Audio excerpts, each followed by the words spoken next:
Welcome to another episode of BoxSeat. BoxSeat is a podcast featuring some of the best consumer brands from Britain. We're looking to give up to £1 million in funding to the future consumer brands of tomorrow. Brands that not only want to be profitable, but make a better world.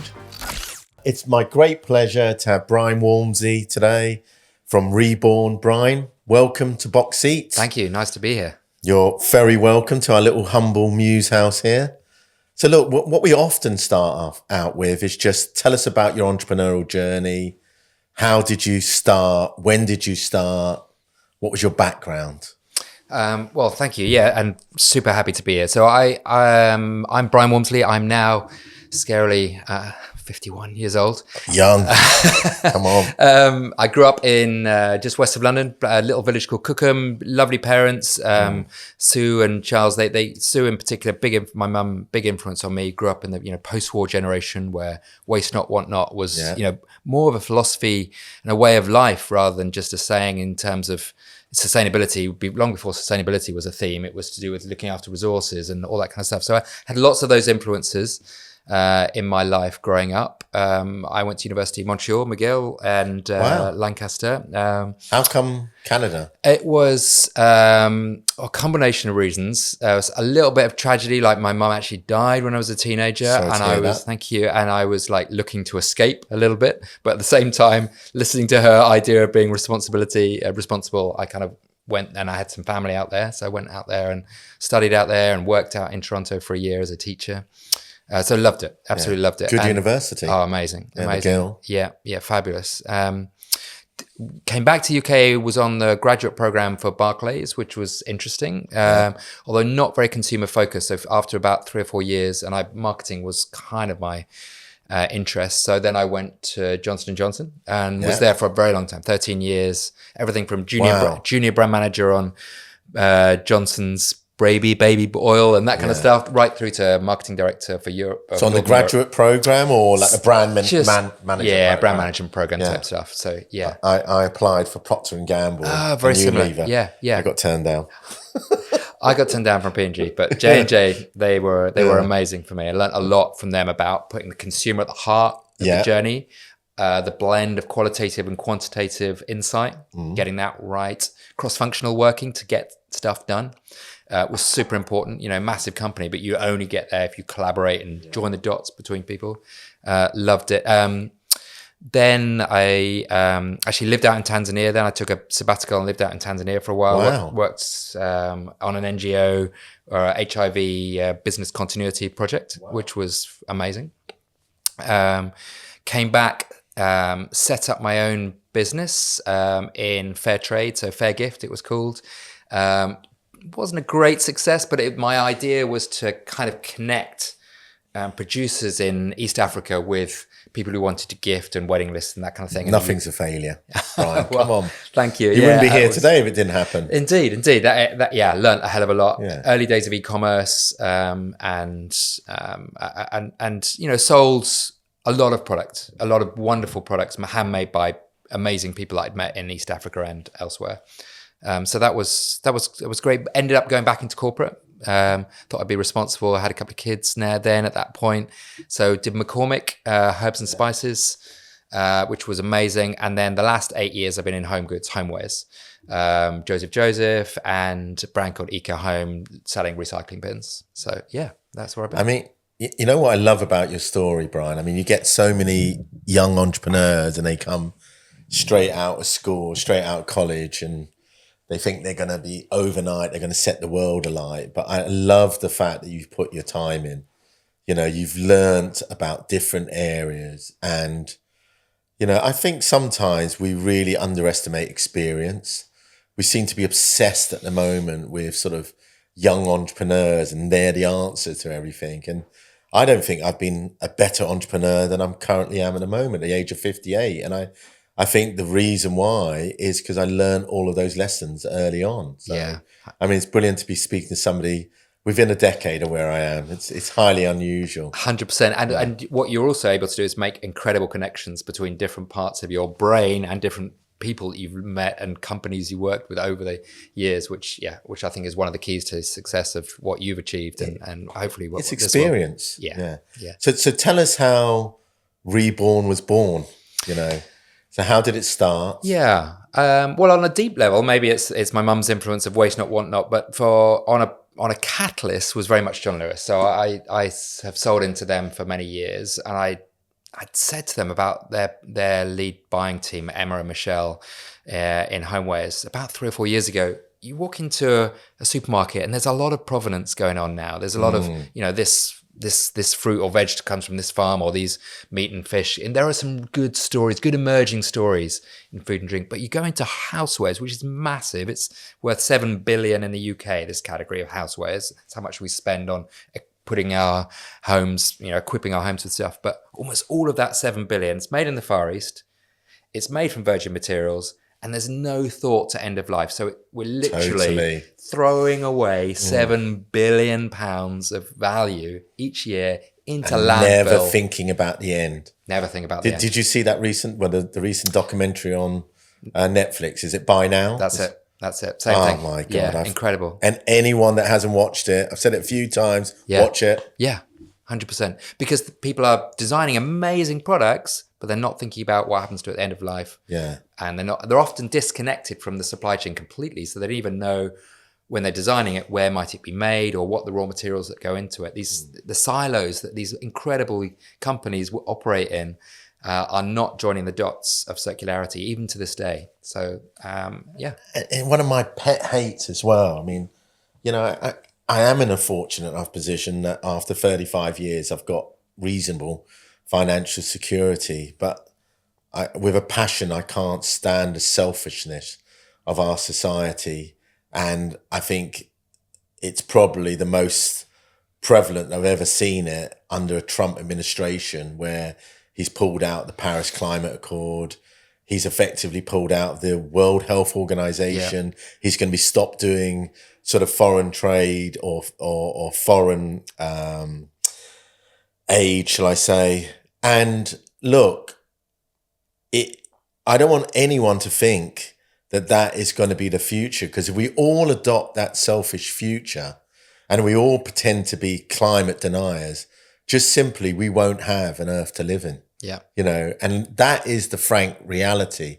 I don't know how far we want to push it, how close to the edge we want to get, but we really are on the precipice of a mass extinction event in terms of climate change. I've just come back from Patagonia, and I find it unbelievable that we're taking a backward step now, or what seems to be a backward step, when it comes to thinking about our planet.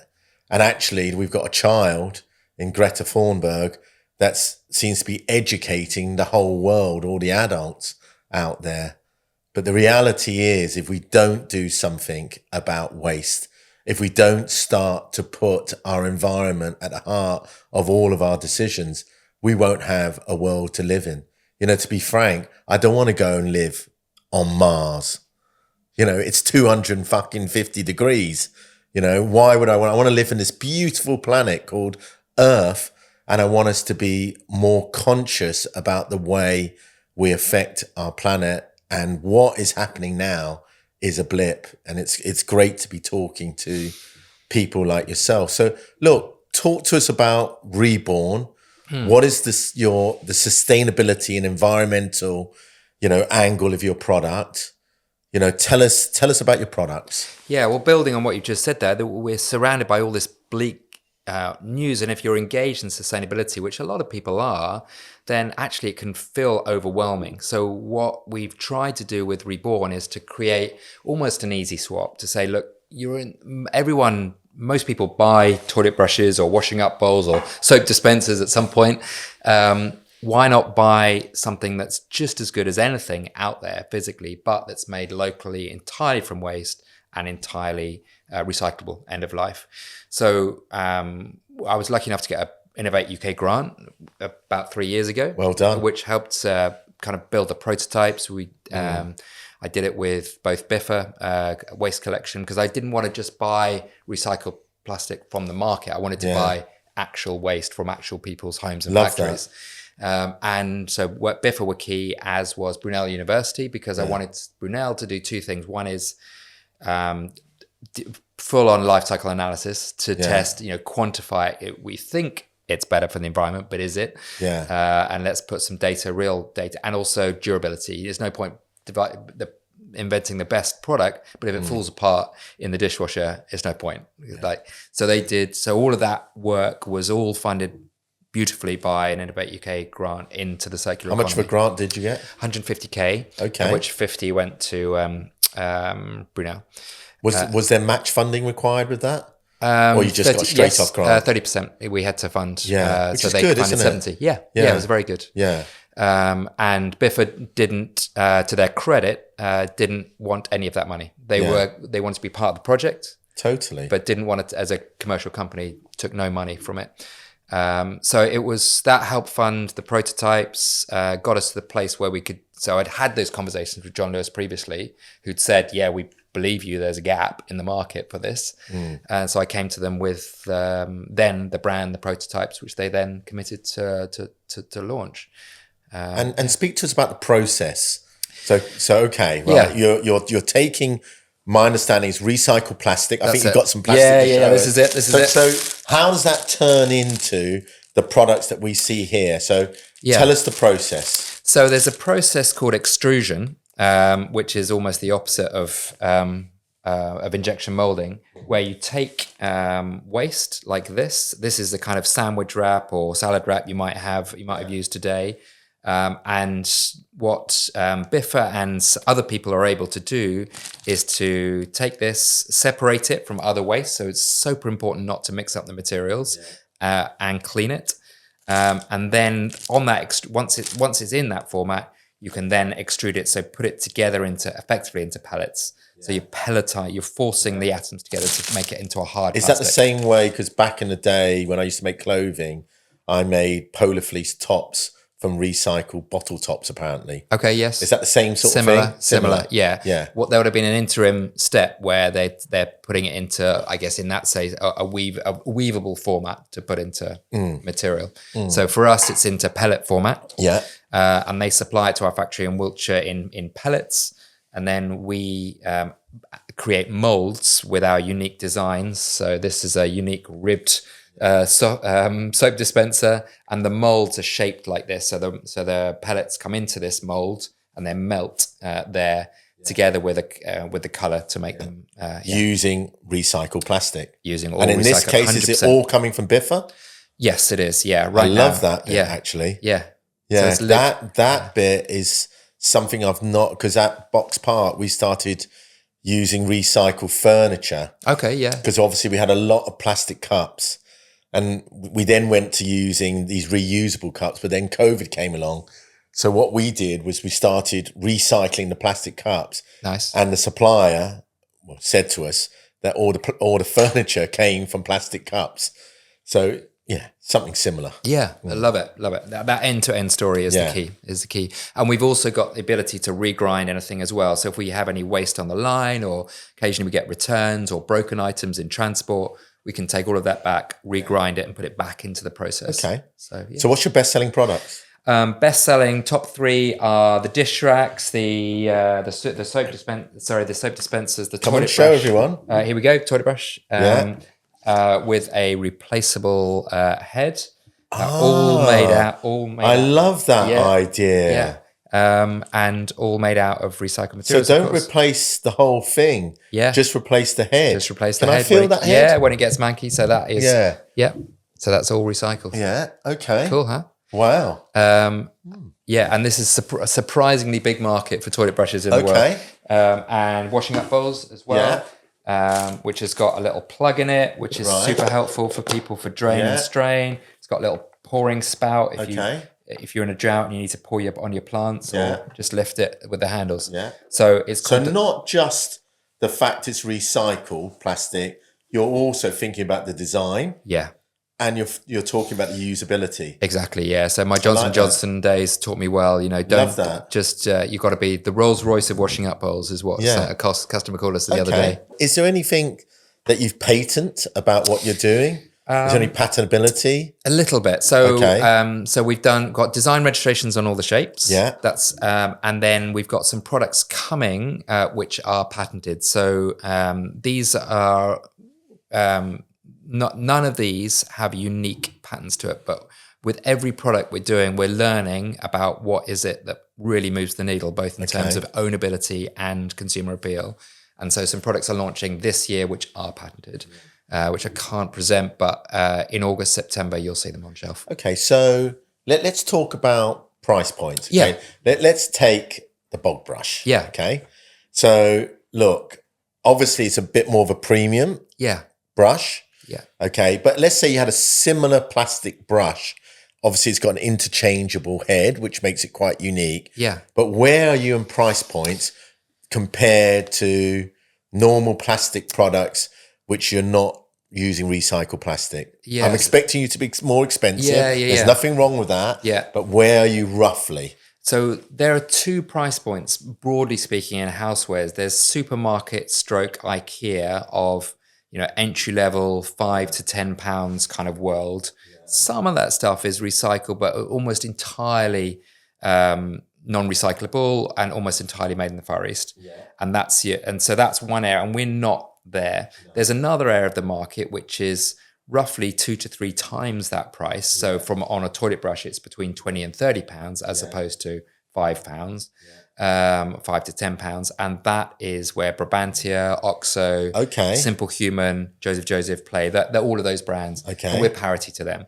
Right. So, and those brands will typically, not all, but typically be, again, Far East made, full of great functionality, but very little thought to end of life as well. So we want to be the same price point as them, but with local story and cyclability. So look, we fully accept that there's a premium customer out there in the same way that Brabantia sell bins. Everyone sells bins, but you recognize that's a good bin. Exactly. Even there's many bins that look just like it, but people are willing to pay a premium knowing it's that brand. Okay. Yeah. But in your case, you're not just paying a premium for the name and the design, but for being a sustainable customer. That's it.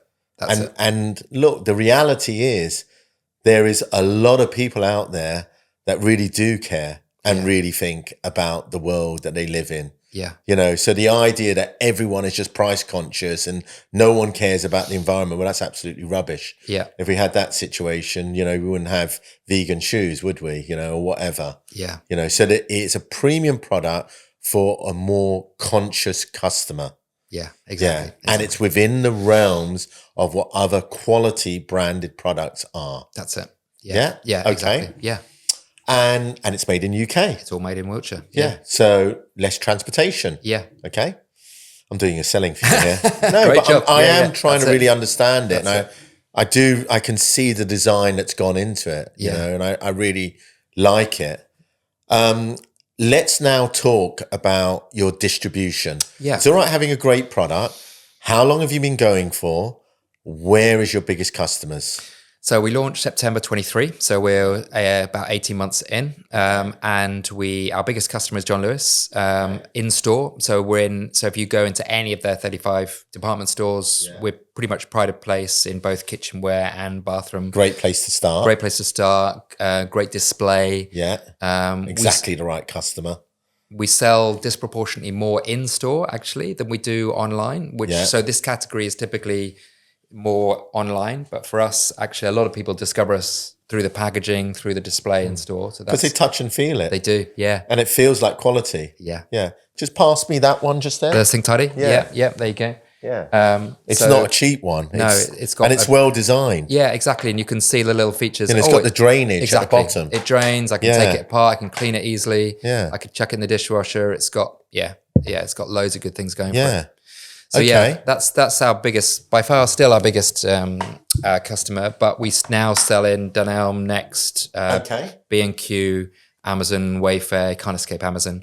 There's an Amazon customer. Yes. Whether you like it or not, there's an Amazon customer. There is. And direct to consumer as well. We build a relationship direct as well. So just give me an example of, what percentage of your total business is coming from direct to retail?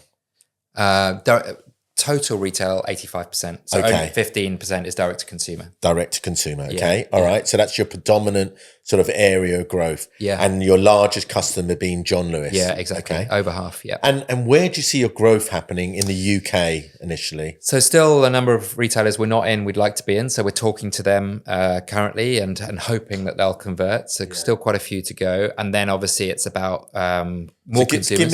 Give me your target list. Say your top 3 homeware retailers that you like to get into. I would love to be Lakeland. I think they would be really nice for us, a nice cultural fit as well, because people discover new brands in there. I think Argos would be nice as well, just because their volume, they're a big I've sold to all of these guys. Volume player.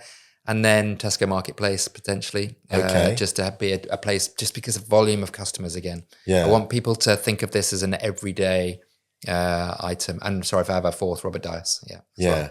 I would have thought Robert Dias, definite. Okay. Yeah. All right. So that's your district. Now, just give me an idea.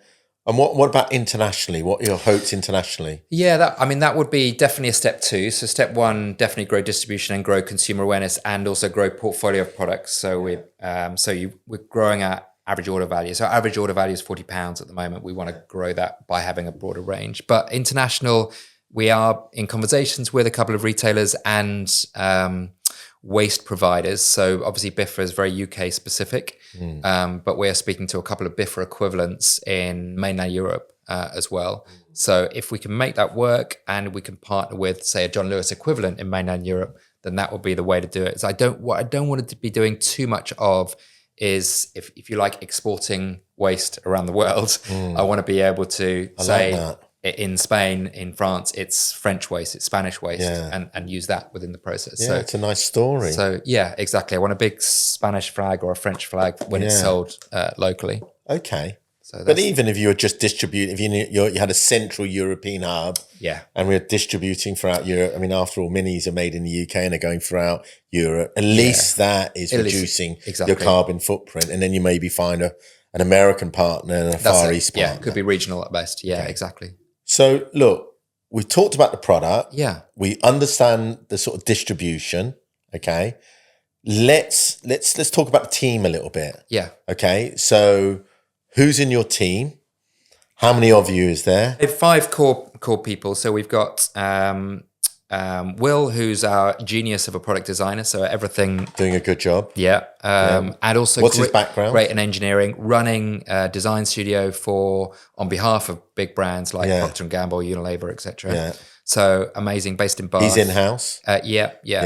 But also has his own clients as well. Okay. So fantastic. Yeah. So works like on a freelance consultancy basis. Both. That's okay. That's good. Yeah. How did you find him? Through recommendation, through word of mouth, and and reputation as well. Yeah. And also he's based right next to the factory as well. So super important there. He's doing a good job. Yeah. And effectively, big equity stake in the business. Would you say is he your design director as well? Yeah, exactly. Yeah. Then we have Kyriakos Growth. He's just everything from sales on e-com, so through to investment support with it.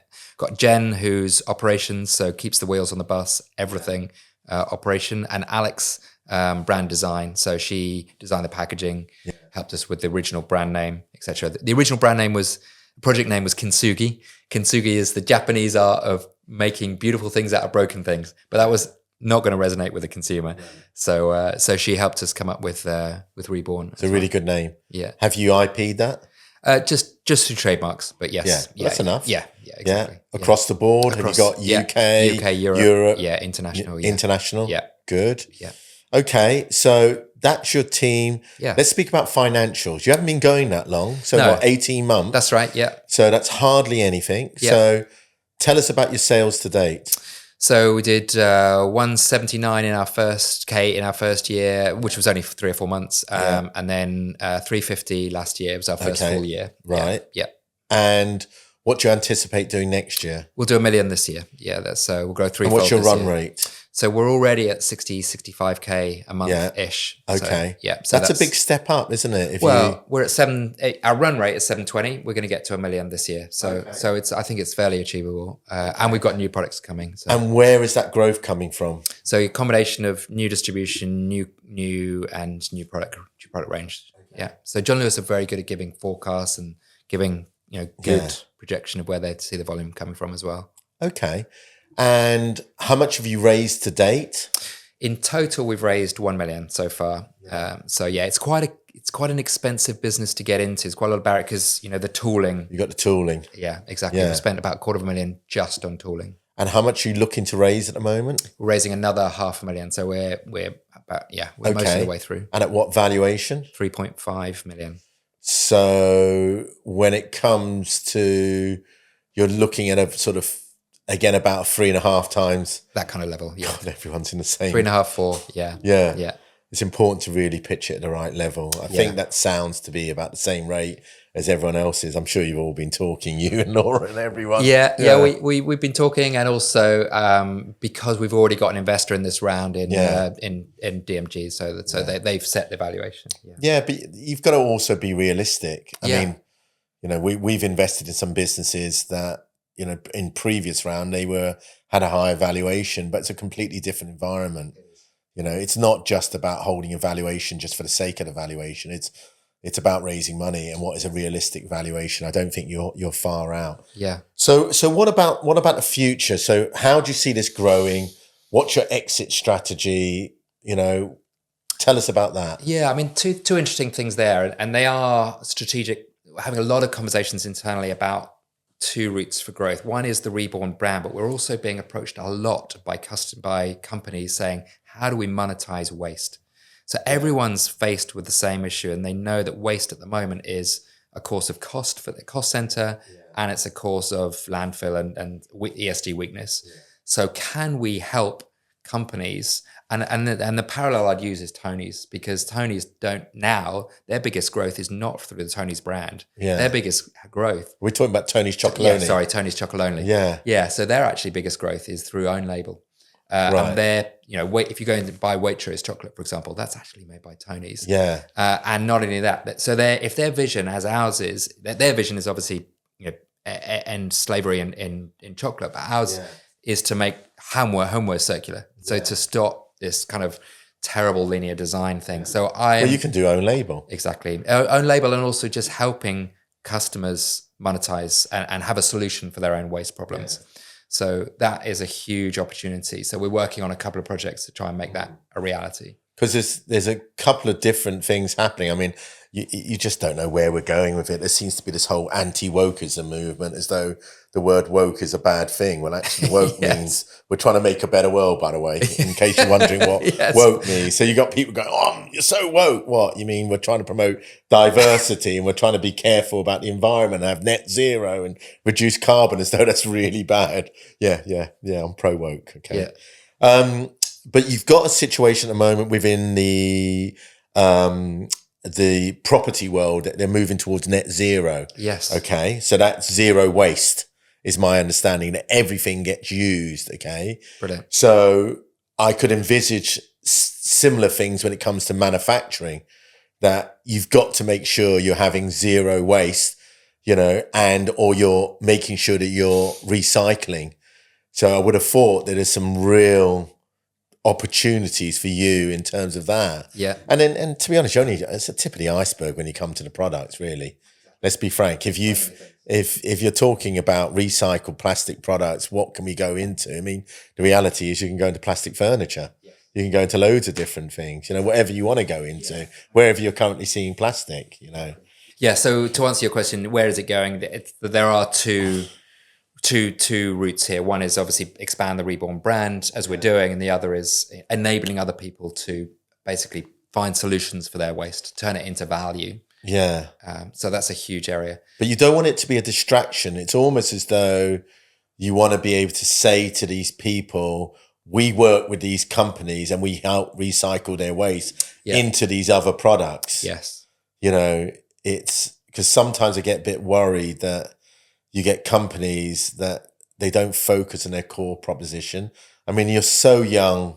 You've only just started out. You're making a really, really good start. It is really tough to set up a business in the early days, but you've got to be ready for that moment when it really takes off. Yeah. You know, let's talk about competitors. Yeah. So what other, let's forget about obviously there's going to be other people out there that will say, I've got, you know, recycled plastic products, but they're not really a brand.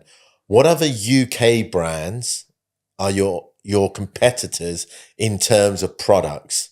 I know you're competing in design. Yeah. I know you're competing on IP. Yeah. And you've got defensibility there, but you know, there might be another bog brush company out there. Is there any other brands that are out there in your field?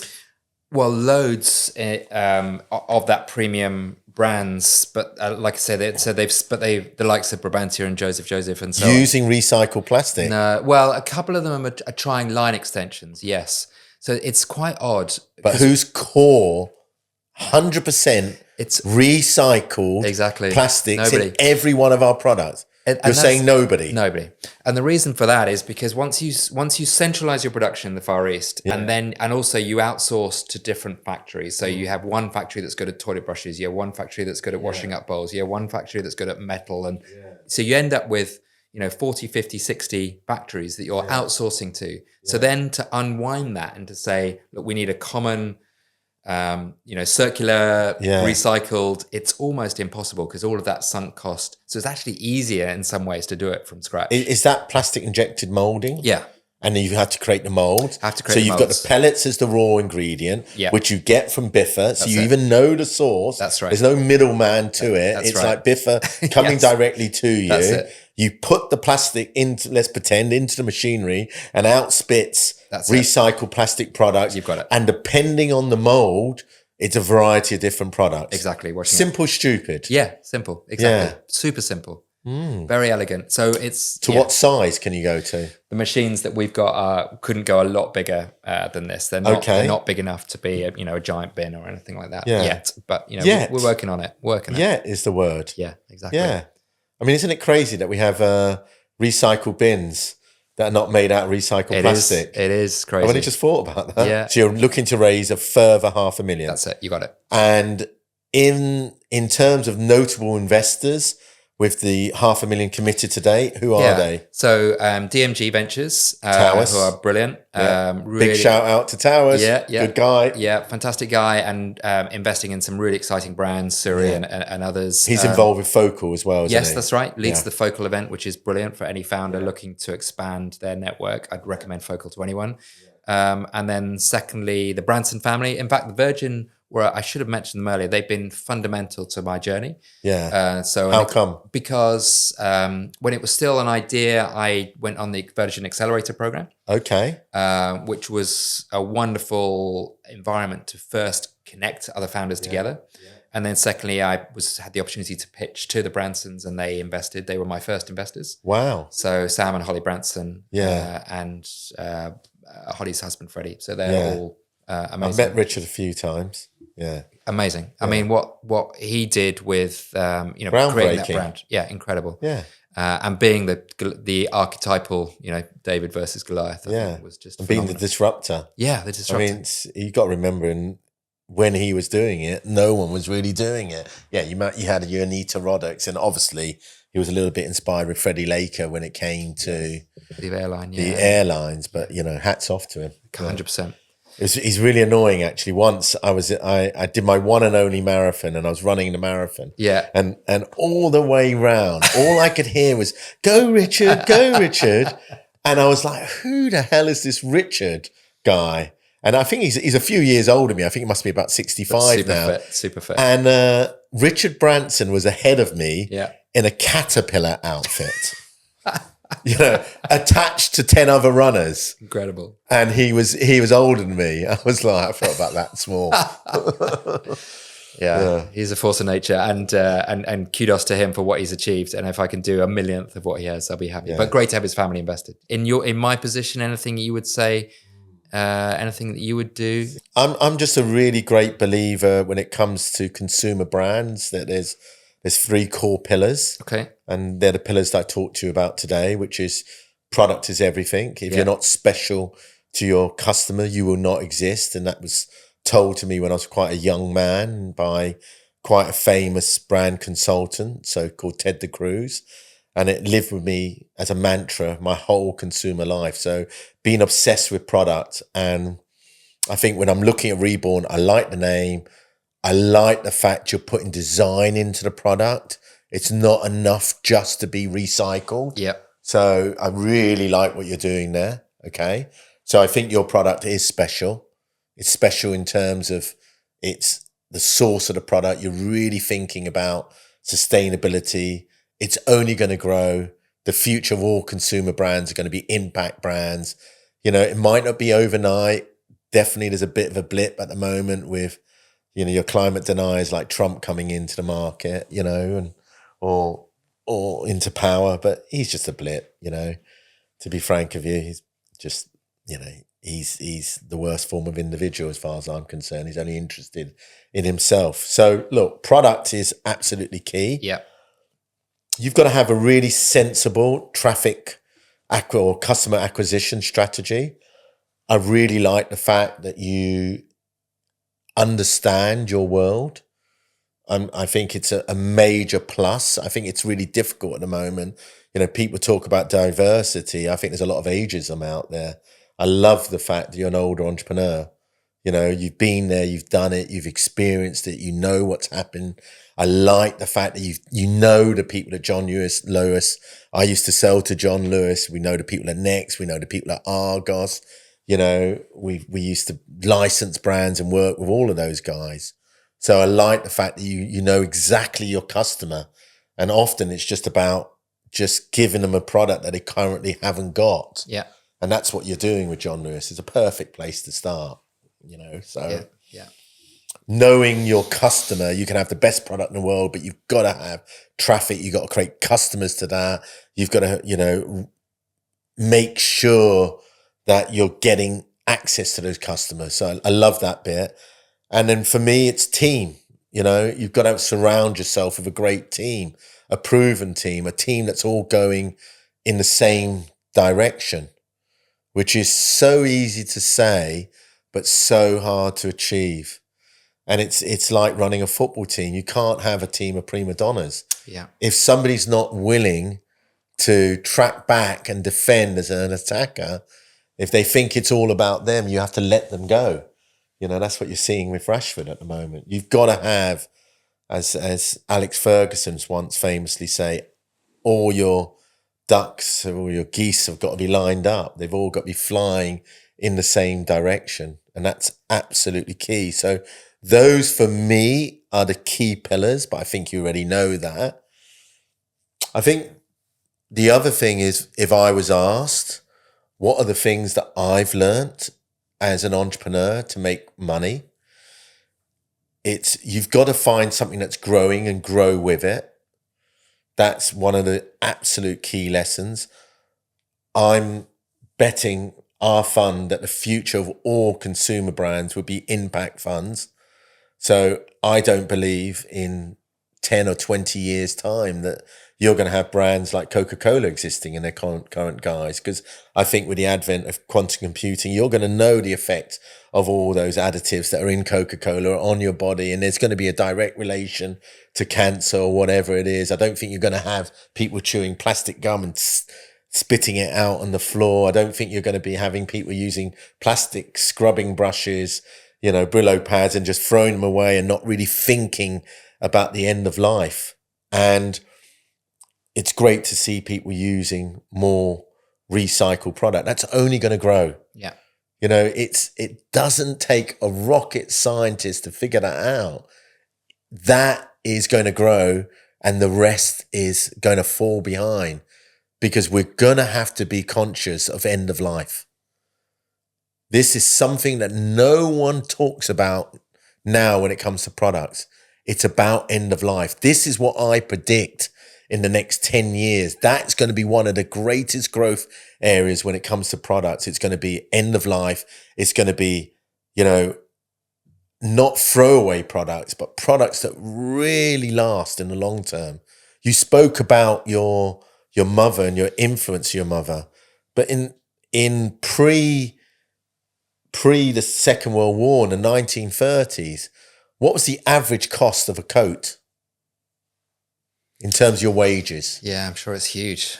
Yeah, I don't know, but I'm going to say like 10% or something, like your monthly You're wage or right. something. Yeah, huge. It would not be uncommon for a coat to cost 1 or 2 months' wage. Wow. So as a result of that, and now it's like throwaway. Yeah, it's throwaway. So as a result of that, coats were recycled, coats were repaired, and I see things going back to that way. You know, I think there's going to be taxes on plastic bottles. I think that what you're going to do is have more people using glass bottles. I think you're going to go back to more sustainable ingredients, you know, or ways of construction, back to things that are sustainable.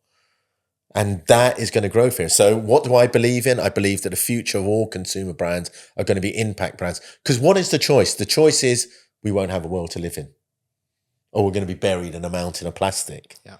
So it's you know, and to be frank with you, I'm not going to go to Mars with Elon Musk. To be honest, I'd rather just be put down than go to Mars. I don't want to live in 250 degrees heat. I just find that absolutely incredible. So no, I believe we live in a beautiful planet, and we've got to start putting our planet before everything else. And yeah, so that's my advice. It's grow with something that's growing, and also love what you do. I mean, I spent 35 years and I was just only focused on financial security for my family. And then I finally got to that financial security. It was like a bittersweet moment for me because I realized I had everything I wanted in life. I didn't really want all the big things. I saw my friends have all those big things and become paper billionaires or multi-millionaires, but they also had expensive divorces. And what real richness in life is to actually contribute to society. The people that I admire most in life are the guys like, Eve from Patagonia, the Ben and Jerry guys of this world. People are actually giving back to society. That's true richness. So find something that, I don't want on my grave, here's Roger Wade, who's a complete utter, he made loads of money, but it was a right twat.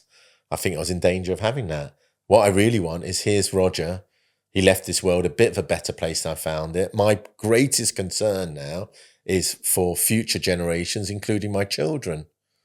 And it's no point giving them money if they don't have a planet to live on. So I'm investing in the next generation of brands that will not only make money, because that's the currency of change, but make a better world. And I think you're an exact example of something that I really love. I've been so lucky to have met lots of entrepreneurs like yourself. They're not driven just by money, but driven by making a better world. So it's been an absolute pleasure talking to you today. Nice. Likewise. Thanks for having me. You're welcome. Cheers. Thank you.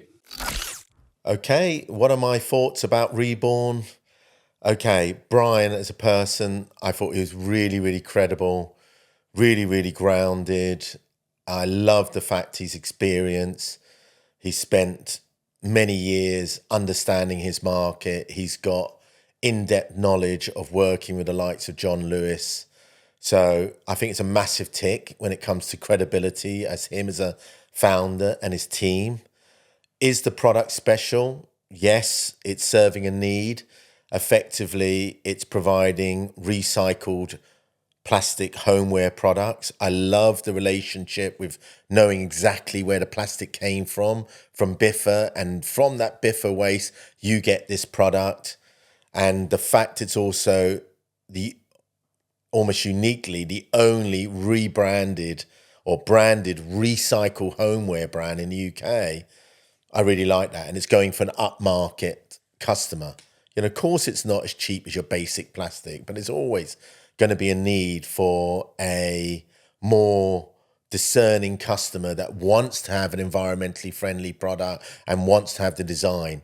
I really like the design in there. I like the packaging. I like the name. I like the design of the product. So I think it's a big tick when it comes to product. And then it's also a big tick when it comes to the distribution channels, and is this getting to market? Is it a sustainable way of getting to market? Because of his proven track record in FMCG, I think that he knows who to sell to. He knows what his buyers are. And he knows how to increase this business. How is he going to increase the sales of this business? He's going to diversify his product range, because look how many different things you can make for plastic. I mean, he's only just starting with some of these homeware products. You know, you can go into office type products, desk holders, whatever, chopping boards, XYZ, anything that's made of plastic that you use at home, bins. We didn't see anything when it came to bins. He can go into. So I can really see that growth potential in terms of expanding the product range and selling into more retailers into the UK and eventually internationally. Do I think his financials are good? Yes, I do. I love the fact he's nearly break even.